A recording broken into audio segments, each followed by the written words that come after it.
Begin by safely raising and supporting the vehicle and remove the rear wheels. For additional assistance with those tasks, please see our articles and videos by following the link provided at the end of this video.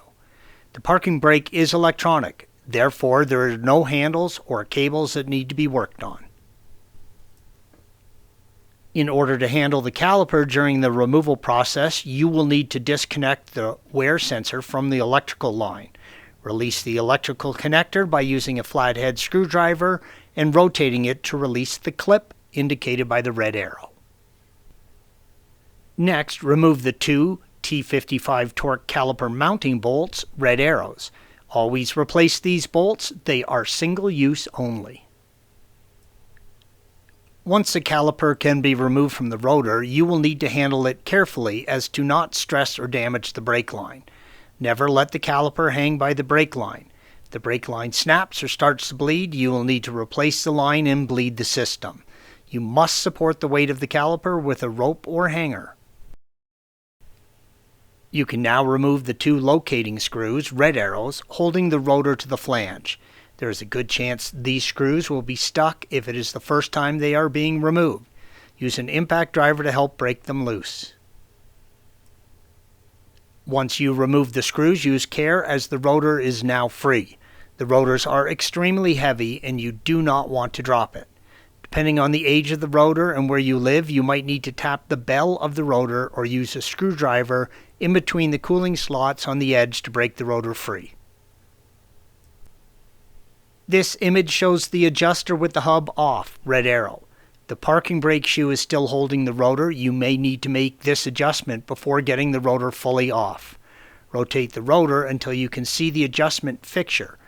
As you locate the adjuster, pay attention to how it is oriented. Depending on how it was installed, will determine which direction will expand or contract. In this image, the adjustment gear is pointing down on the passenger side.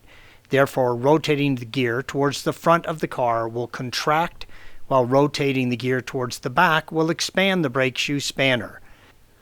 Rotate the adjustment gear until the brake shoe spanner is fully retracted.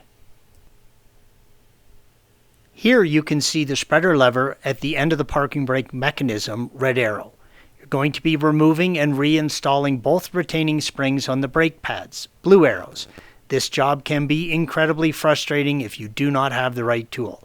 Do yourself a huge favor and buy or borrow a brake pad spring compressor tool. It makes the job simple and safe.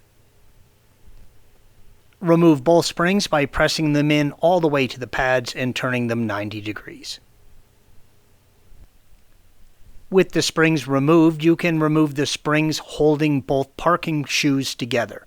We recommend starting with the spring on the spreader lever side by using a flathead screwdriver, red arrow. Remove the other spring from the adjustment wheel side, red arrow. Be sure to hold on to the brake shoes once the spring is removed, as this spring is the last component holding the assembly together. Remove the adjuster and the pads from the spreader.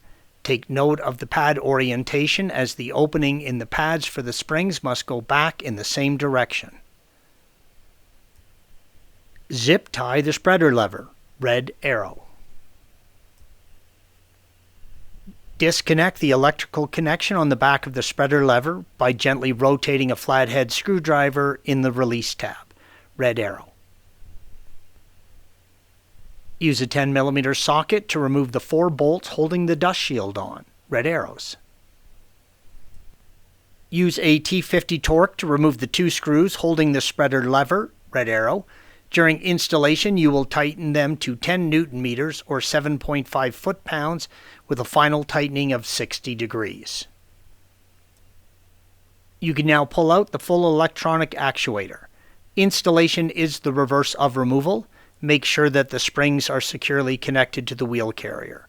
Please see our article and video on parking brake adjustment for additional assistance on setting your parking brakes by following the link provided at the end of this video. Thanks for watching. Be sure to subscribe to our channel and check out another video in this series.